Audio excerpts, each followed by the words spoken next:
Dr. McGilchrist, thank you so much for thank you so much for joining me today. We don't do a formal introduction here, and I also just want to mention that we have just rebranded. So we have been called Beyond Belief for the last couple of years. And as of today, and I think this is extremely fitting, we are now called Feed Your Head. So I'm excited to talk to you about many matters related to the head and the brain and other extremely pertinent matters. And I also just wanted to say that I've been reading your new book, The Matter with Things. And I often get accused of flattering my guests, but it's not really true because I only get in contact with people whose work I deeply appreciate. And I have to say that this book is epic. I am loving each page. Is so rich. There's so much to think about, and I love the way you tie in the notes on the margins, and it's really deeply engaging. And I want to just congratulate you on having produced that, and I hope that many people read it. Oh, I'm delighted to hear that. Thank you very much. It means a lot. It's my pleasure, and I hope to get through the entire thing. But I'm carefully going through it at my pace, but. I have developed a number of questions, which I'm hoping you can help me to understand.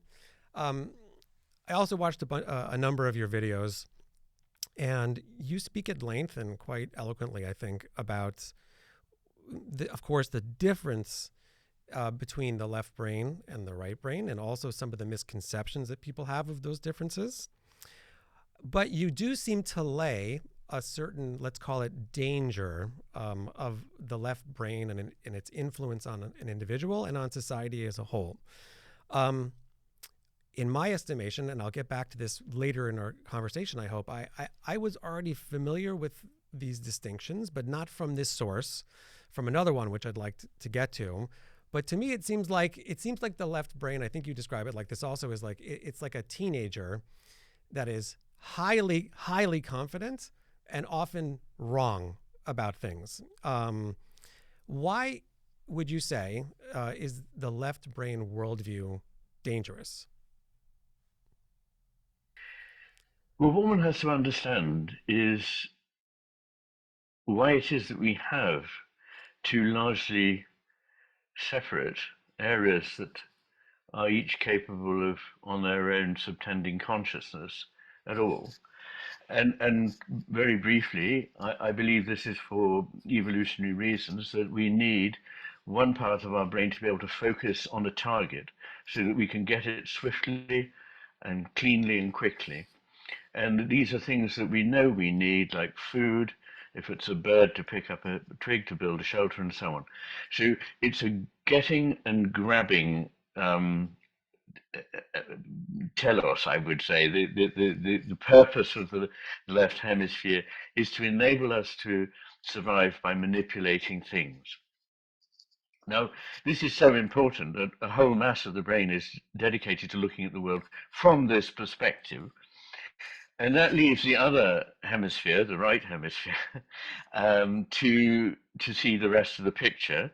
So its attention is entirely different. It's broad, sustained, open, uncommitted as to what it may find, and vigilant. It's on the lookout for everything else, for predators, for kin, for conspecifics. Now, if that's the case, the left hemisphere is not really interested in anything much other than the acquisition of stuff and the manipulation of stuff in the world around. That is its sole target, if you like. And I would say that there is a hierarchy of values. Here I often refer to the philosophy of Max Scheler, the early 20th century German phenomenological philosopher who Heidegger said was the greatest philosopher of his age, who had a system of values, a pyramid of values, which begins from the most basic, which are those of utility and power, and works up by various degrees towards things like the beautiful, the good, and the true, to the peak of the pyramid, which is the sacred. And I think that the right hemisphere is better able to understand these higher values, higher purposes than the left. So if you want to amass stuff, become powerful, wield power, the left hemisphere is very important, and its power is very seductive. So people find it hard to go without manipulating and using that power if they can.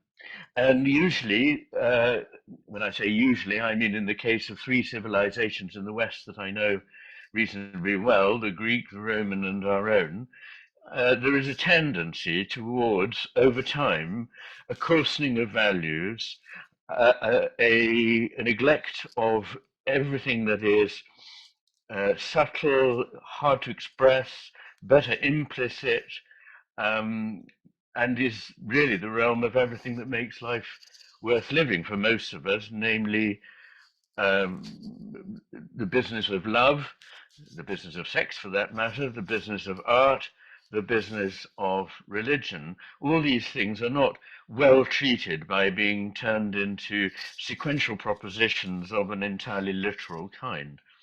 And so they're better served by, and this is the reason I believe that we have developed music, poetry, art, myth, ritual, narratives, and religion, which give us a sense of other values and other possible destinies other than that of just becoming the most powerful person around. So you can see that if we incline too far towards the picture of the left hemisphere, which I believe happened in later Greece and in later Rome, it is not surprising that those two civilizations eventually collapsed, having overreached themselves. And I believe that we're heading for doing the same thing. A final point to make, I suppose, would be that we all know the importance of having a map and being able to diagram things and have a theory about them. But it's a big error if you mistake the map, the theory, or the diagram for the complexity of reality. Reality is not at all like that map. That's not a criticism of the map. A map would be hopeless if it had all the detail in it that the world has. But nonetheless, I believe we now live in a world in which we credit certain very simple schematic ways of thinking with ultimate truth, which they have no chance of embracing. And as a result, we all suffer from the degradation of social life, of our environment, because we misuse it. We think it's just stuff for us to use. And we turn away from the divine because we see only a mechanical, determined, scientifically reductionist universe. In brief, that is the story. Right. So that seems almost self-evident. I mean, like, it seems absolutely correct to me. The interactions I've had, I've been privileged to speak to, amazingly, some of the great minds in science, and in looking at it in retrospect, it feels like they're processing everything in a left brain type of process, by which questions that I might pose about, let's call it higher meaning or immaterial concepts, they almost don't penetrate because of this dedication to this other way of thinking. In fact, it just seems crazy to them that you would even bring it up. So the channels of communication are so difficult as a result, But you do interestingly point out that the right lobe is more open-minded from the get-go and even incorporates the position of the left brain into its own thinking. So it would seem advantageous to lean towards a right brain type of thinking over a left, as one sort of encompasses both. But let me pivot for a second to some of the physiological aspects of this, which I'm going to admit off the bat that I'm very ignorant of. And so this question may reflect my ignorance, but still it occurred to me, and I still would like to know. I looked up some of the functions of the liver by way of comparison, and I discovered that it has 11 different things that it does. So one liver, 11 functions.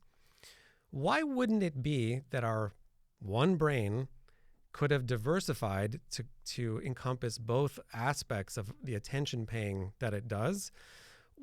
doesn't it seem strange to develop like we didn't develop 11 other livers?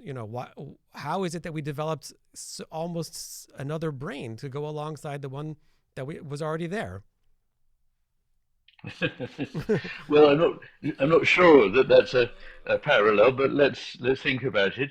If I may, I'd just like to preface what I say with response to what you earlier mentioned, which is your feeling that when you've interviewed scientists, they've tended to think that your questions about um, purposes and ideas and values beyond those that can be reproduced and measured in the lab is rather strange. My own experience is that physicists are very much more open to all of this, and indeed the right hemisphere of the brain is much better able to encompass than the left many of the rather paradoxical findings of modern physics.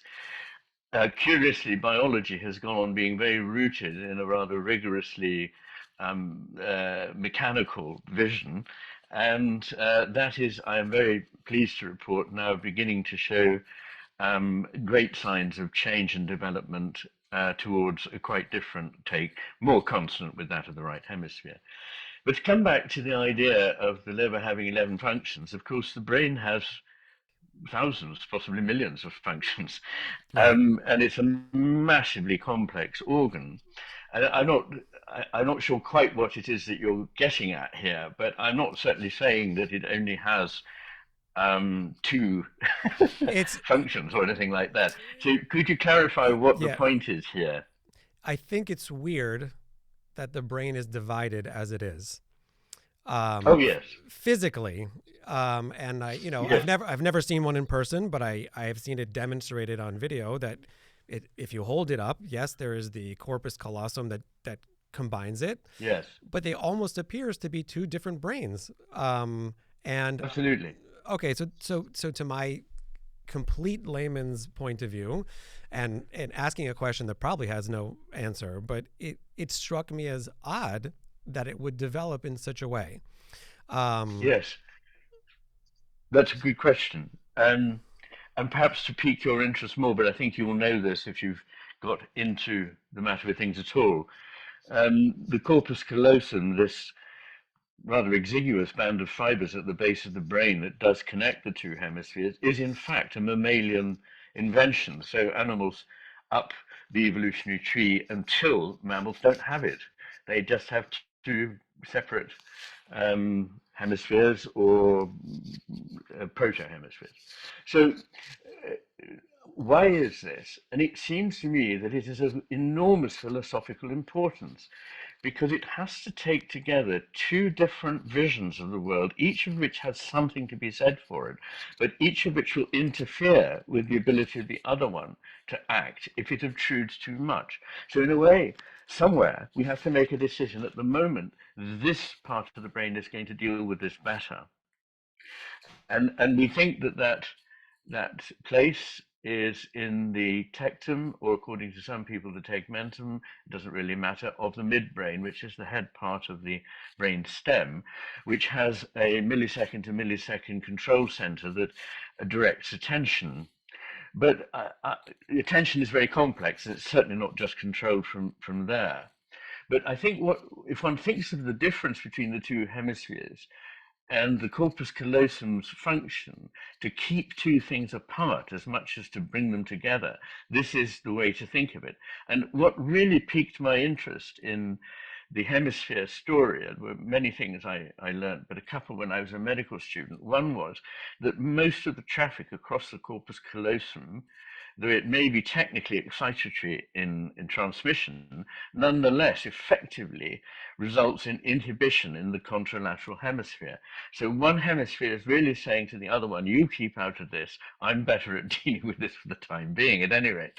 So they cooperate, but part of cooperation is not treading on one another's toes. I give the example of an operation in which there needs to be a surgeon and there needs to be a scrub nurse, but they cooperate. The scrub nurse doesn't try to make the incision.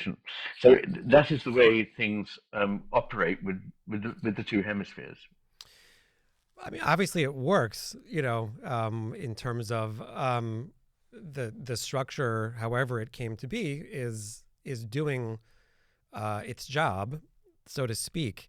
But I wonder, and this is another, and forgive me if this is a weird question, and I I like wonder. weird questions. Okay, good.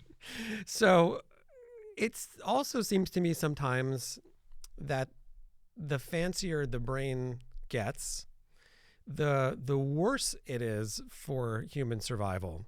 And so, what do I mean by that? If the goal is just procreation, it's to eat and mate and continue. Mosquitoes do that extremely well. Pine trees do that extremely well. Um, and here you have these humans with all their complexities and their issues and baggage, and you have phenomena like Romeo and Juliet, who kill themselves even though that they're fertile young people, over some abstract concept called love. And you have the priesthood, very fit people who remove themselves from reproduction, and so on and so on. Like, doesn't it seem sometimes that if this is an evolutionary goal, like to pay attention better so that we can survive, that actually inhibits survival on some level, and we would do better if we had a much more primitive brain?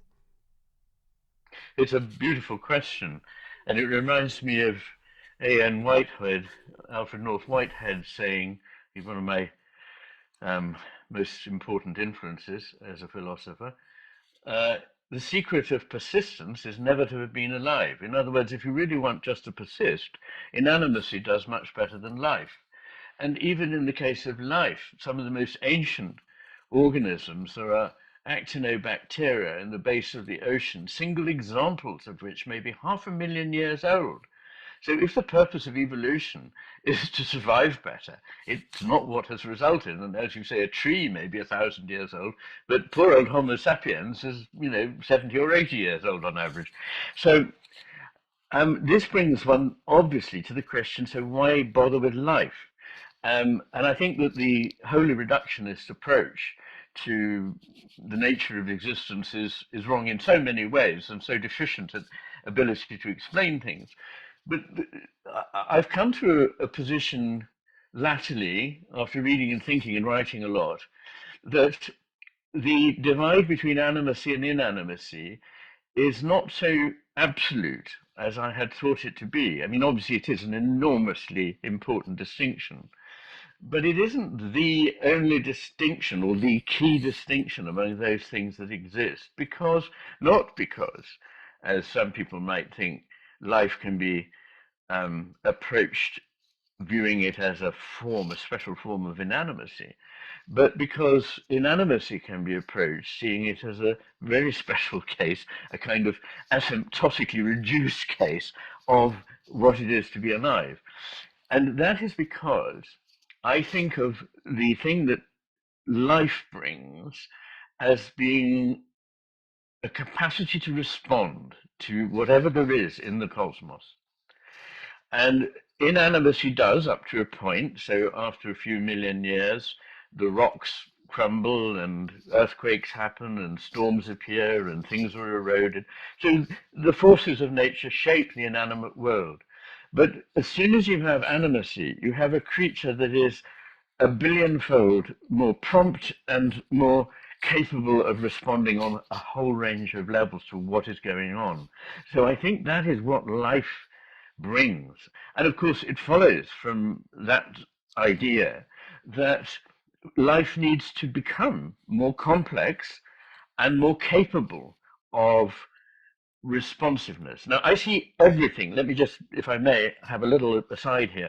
I see everything as a matter of response. And I say that relations are primary in the universe, that before there is a thing, before there are any relata, there must be relations. So the cosmos is a web of relations out of which certain points in the web attract our attention, and we call those things, and we name them. But everything is relational, and if it's true that God is love, as is held in many religions, then God is fundamentally relational, because there is nothing about love that is not, I mean, if it's not relational, it's not love. So, and which explains why there might be a creation at all, actually. But in that creation, the human being occupies a very special place because we are able to respond to a whole higher set of values that I can't say that other creatures don't at all, and some may to some degree, but we're surely the prime example. And at the moment, there's a terrific trend, which I understand, to sort of diminish humanity in an effort to, I don't know, expiate our sins for having been um, uh, overlords of creation in a somewhat selfish and destructive way. But I resist this because all that is true, and I think that we should value all life. I'm absolutely with that. But I do think we ought to pause before dismissing the special role of the human being. And sorry, interrupt me if I'm talking too much, but one of the things I love is I've only discovered in the last 10 years the Kabbalah, the Lurianic Kabbalah, and you know the story of Ein Sof and the beginning of creation. And what I love is this threefold thing, Tzimtzum, the withdrawal for there to be a space in which there can be something other to relate to. Then the vessels that are put in the space and are shattered by the spark, or at least 8 out of 12 of them, I believe, are shattered by the spark that comes out of Ein Sof. And then it's this important phase, tikkun, repair, in which human beings, I believe, correct me if I'm wrong, are thought to have a special role, that they can repair these vessels bigger and better and more beautiful than they originally were, in which I always think of that Japanese ceramic art, kintsugi, in which repairs are made with lines of gold. But anyway, I just wanted to add that in because it's another thing that I often think about when I think about the special calling of the human being. Well, that speaks to me very deeply, what you're saying, and I actually have prepared a question along those lines. So you correctly anticipated the direction I'd like to go in, but that makes total sense to me, and I just wanted to draw it out and to hear how you would treat it, but. I couldn't agree more with that analysis, and I think that I think it's a very important thing that you're saying, and I think that I think we've been, I'll be careful saying this, but we've been victimized to some degree by the dominant way of thinking about these matters, which have left people in a great sense of despondence about the nature of reality and the nature of their lives, by which they have been so reduced that they become hopeless, and the viewpoint that you're articulating now, it seems to me, reaches out a hand of hope, that there is much more to this reality than meets the eye. So I think it's very critical what you're saying. And along those lines, are you familiar with the work of Bernardo Kastrup and his analytic idealism? Okay, Yes. so how? In fact, I'm a member of Essentia, the foundation that. Oh, is that right? So I was fortunate to speak to him a number of months ago, and he's a fascinating individual. And I read his book, Materialism is Baloney, which gets right to the point. But he articulates there that, I guess what is known as the brain as filter concept, which for anyone watching who doesn't know what that means, it essentially, it's not that the brain produces consciousness, actually, rather it's the opposite. It sort of inhibits consciousness, and there is a universal consciousness that we're tapping into on some level. Exactly.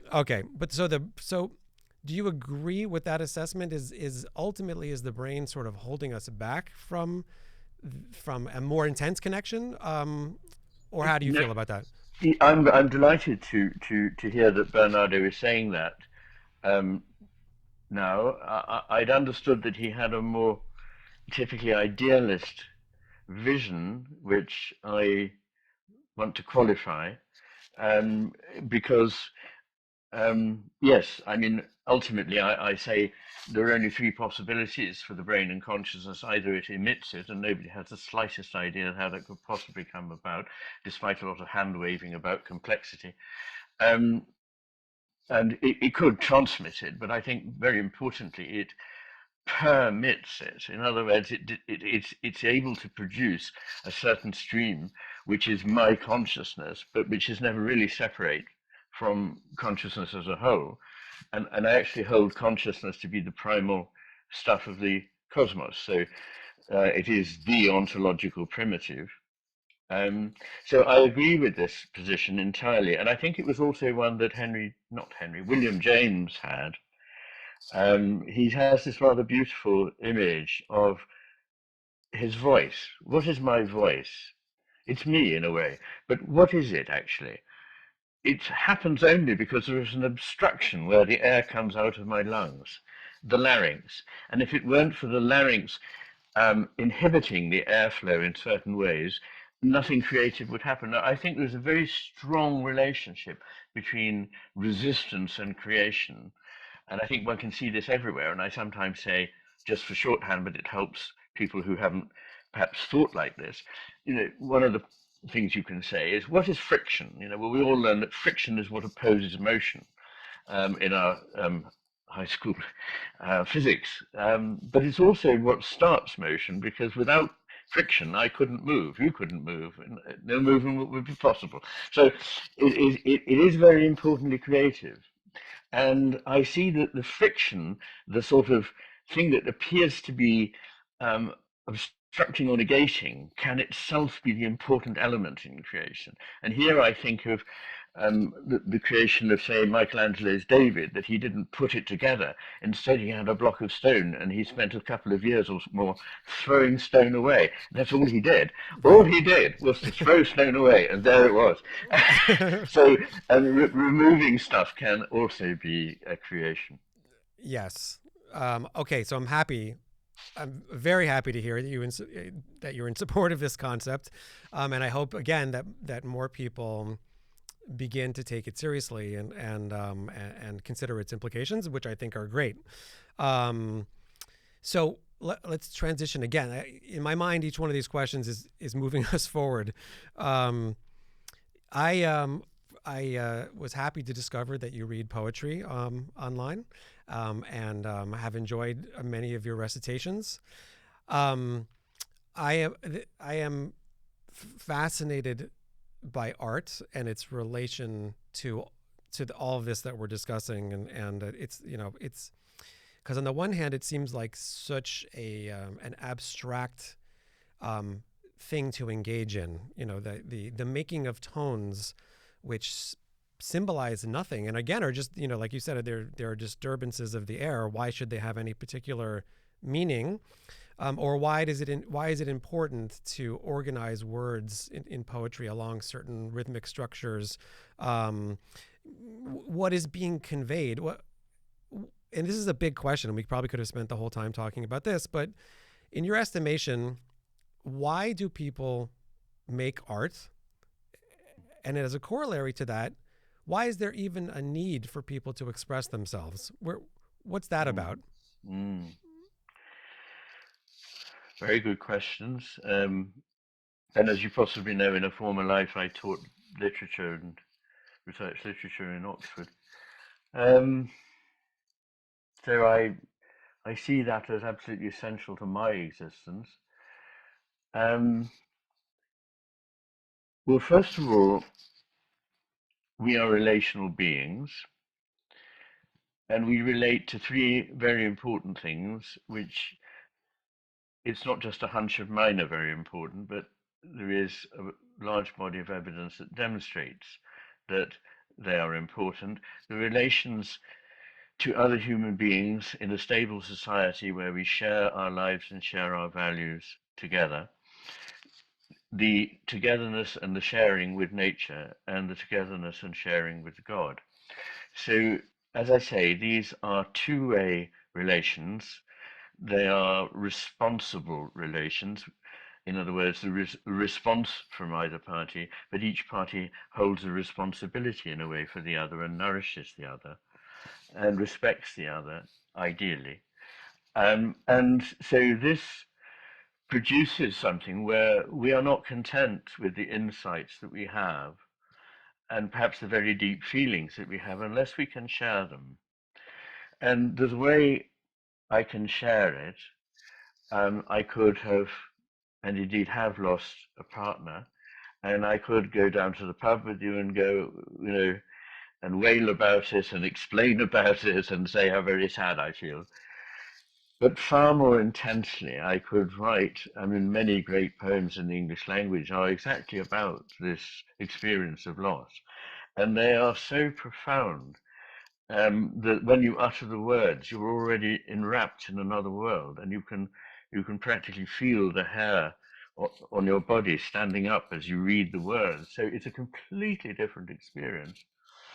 And art and religious rituals and so forth have the capacity to convey this deeper sense, which, as the Romantic poets, who were, I think, geniuses of insight into the nature of existence, they would have seen this as the ability to withdraw the cloak of familiarity that settles over experience. It's what Shelley wrote about in his defense of poetry, that imagination is what takes the veil away from what has become stale to us through custom and allows us to see it again anew for the first time. And this is really what Wordsworth and Coleridge meant by the imagination, in Coleridge's term, the primary imagination. Now, it's a shame that the word romantic for most people signifies a sort of letting go of mental rigor, because actually the works of the Romantic philosophers and poets are, in my view, by far the most insightful of the last 400 years, really. And I'm talking here about Schelling and Hegel and many others. If I start doing Hegel and Schlegel, I sound like Monty Python. Yes.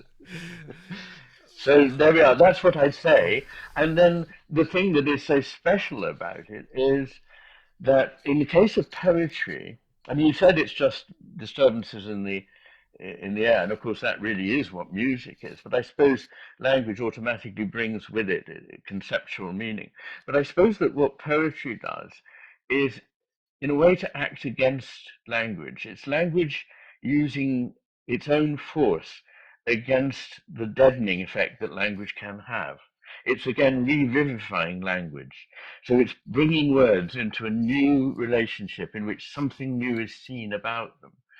And interestingly, the parts of the brain, the right frontal cortex, which are able to see irony, humor, implicit meaning, are also those, unsurprisingly, that see humor, in which also something can be suddenly put in another light, and the connection makes us laugh. Speaking of Monty Python, that's a lot of what happens there. But also it is the part of the brain that underlies empathy. And so, again, this business of engaging this part of the mind is to do with making connections with other people, my feelings and their feelings. And a kind of art that doesn't show this or doesn't allow this is an abuse of art, in my view. And some of this has happened in the last 100 years, but I see good signs that music is beginning to repair itself after an era of enormous sterility in which it pretended that it was okay to sound off the sound of a vacuum cleaner or just sit in front of a keyboard for 4 minutes and 33 seconds, and all other kind of clever ideas that a sharp 16-year-old might have had at high school. Hey, this is a good idea. But that's not art, my dears. No, it is not. You're talking about John Cage? I was a passing swipe at John Cage. He has some stuff that is actually quite good, but yet that was very out of the box for sure. But people like Arvo Pärt and so on, and there are many others now writing who I think are really, really producing beautiful music. I mean, yeah. And would you just agree with me that society as a whole would be better off if we focused more on art and less on politics? I certainly would. Okay, yeah. So it's another thing that needs to be done. Is to promote to people exactly how great some of these works are and how rewarding they are to engage with. But I have time, unfortunately, for two more questions, which hopefully we can tackle in 7 minutes. Okay. They're both big questions, but which lobe of the brain is affected during mystical and or psychedelic experience, or is it both equal? it would be a slight waste of time for me to go into this because I have controversial views about psychedelics.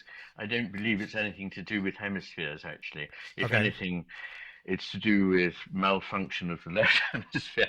But I think what happens with psychedelics is that the frontal lobes are basically quieted and therefore stimuli. They're normally filtered again because it's a set of filters.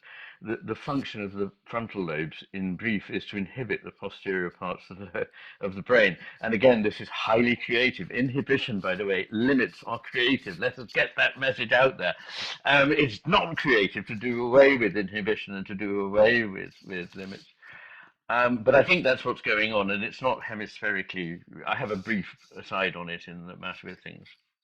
But I'd rather, if we've only got a short period of time, I'd rather talk about other So, things. I mean, okay. myths, I think, are only understood by the right hemisphere. That is pretty clear. Hmm. Even a narrative is far better understood by the right hemisphere of any kind. So if you tell the story and ask the isolated left hemisphere to retell it, it won't retell the story in the order of events that make sense to a human being, and it's the whole point of the narrative. Instead, it will classify elements in the story, and there'll be three that look alike, so it'll tell those, and then it'll tell another category. So it completely loses the flow, and this idea of flow is central, I believe, to our understanding of everything, of human beings, of the cosmos, and so forth. It is not a bunch of discontinuities put together. Nothing could be further from the truth. It is about a flow that is rather like a melody. By the way, I don't have a hard ending if you don't, but anyway, if you have a formula that sticks to 7 minutes, let's stick to it. Okay. So you mentioned Luriana Kabbalah earlier, and before I was familiar with your work, and I'm familiar with the master and his emissary as well, I knew these ideas, but I would have described them in terms of the Sephirotic tree. In other words, I understood what you would call the right-brainedness of as something called Chachma, which is an expansive, big picture type of thinking, and I would have thought of Bina as the left brain. Yes. And of course, and so from depending on you're taking the academic or the traditional approach, either hundreds or thousands of years ago, people were writing about these matters, and they were planting them specifically on the right and left part of the head. So, Yes. so my question is, Yes. how is that possible? How could these people have had any inkling into these matters and have described it in those terms? Well, I think it's because it is something we're aware of by intuition, by introspection. So when we look at our own brain processes, we are aware that there is a sort of coming together and also attentional conflict between two ways of attending to the world. And at the beginning of the opening of part 3 of The Matter of Things, I quote a myth of the Onondaga people who are part of the Iroquois. And it is about two brothers, one of which is more knowing and seeing than the other, and how they need to work together because each needs the other, but that they mustn't get too close, otherwise the good brother, the one that has oversight, will fail because of the actions of the rather jealous upstart other brother. And this story you can find all around the world. You can find it in every culture. And it's also, for example, it's in the I Ching, it's in the Vedanta. These stories are everywhere. So the idea is something that people have noticed for themselves long before there were any MRI scanners. So I believe it is a profound insight into the human condition. Interesting. So it was just known. It's in the air, and okay. So that's an example, therefore, of great insight that was available through spiritual traditions that maybe we would say that science even caught up with over time, and therefore Yes. maybe there's others that are worth taking seriously, because I can't tell you how many times I've seen online in discussions and whatnot that religion and spirituality have nothing to offer public discourse and are complete nonsense, and I've spent a good amount of time trying to offer people an alternative to that view, that there actually is an incredible world of richness and insight that is available by plumbing these traditions. Indeed, and I believe that without them, we will not be able to rectify the mess we've got the world into through our blinkered way of thinking. And those remarks that you're receiving are typical of this very blinkered left hemisphere way of thinking. And it's not people's fault, because our educational system has cut itself loose from the things that would have helped complicate the world picture, in a good way, make it beautiful and complex and rich, i.e. the humanities, and indeed at least an openness to the possibility of a transcendent realm. In the last minute or so that we have, and I hope we'll be able to speak again, because I've really enjoyed this. So have I, very much. And I know you've been asked this before. I've heard other people ask you this question, but just for the sake of a short video we'll make out of it, if you had a manifesto for how people could, rediscover their right brain, what 2 or 3 things would you recommend that people could engage in that would open up that world for them? Yes. Well, you probably heard me say that this is the demand of the left hemisphere. I want 3 bullet points that would sort it all out. And I don't think there are any, but certain things would be very helpful. Question your assumptions. What is it that my assumptions are failing to reveal to me? Because every truth hides another one. And in order to see things, you need to be aware of what is being hidden by the dogma that you hold. In fact, suspect all dogmas for a start. Learn to see both sides of a question. At school, we were taught to argue for a point and then turn the other way and argue the exact opposite. And we would be scored, if you like, on how well we did opposing our own argument. I think one should practice listening to others and not judging, but being empathic. If they differ from you, that doesn't mean that they're a worthless person. It means that they might be open to a civilized conversation with you. I mean, if they're not, then that's their problem and one has to leave it. But I think that the idea that there should be civil discourse is extremely important. I think people should be learnt the technique which is comes from couple therapy. One person speaks. Somebody wants to say something, say, no, wait, let him or her have her say. And then the first thing you do when it's the other person's turn is say, now, what did you just hear said? And it's fascinating because often it's something quite different from what the person thought they were saying. And this is a revelation in itself. So I think all those things are good. Obviously, I think that practicing prayer and practicing mindfulness are very important. Mindfulness being a kind of stilling of the left hemisphere specifically, so that you're not verbalizing, you're not judging, you're not conceptualizing, you're trying for the first time just to be there for once rather than off somewhere in your head. I think that our educational system has really has destroyed the continuity of our culture by preferring only STEM subjects. STEM subjects are fine, but they're not really an education. They teach you techniques, but really it is only to be able to understand history, philosophy, literature, music, and these things that will give us an insight. So to return to these, to spend time listening to them, to spend more time in nature, not on your phone, but actually being aware of the beauty that is around you, and tuning in if you have a way of doing so. And to begin with, it might not matter how that was done, because at least it opens the door to the prospect of something greater, something beyond our knowing. If we could have that humility to know that there's much beyond our knowing, that would be a wonderful thing.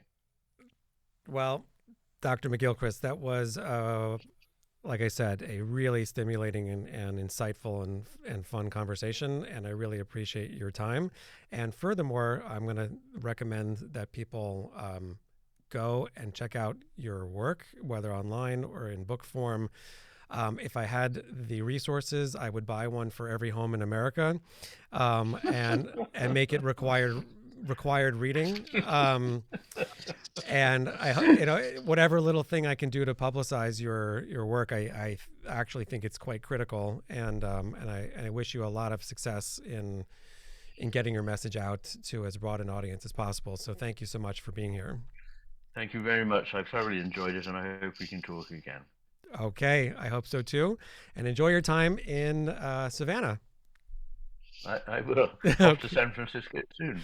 Okay, thank you so much, and Thank you. hope to talk again. Talk Okay, again. Bye bye. okay, bye bye.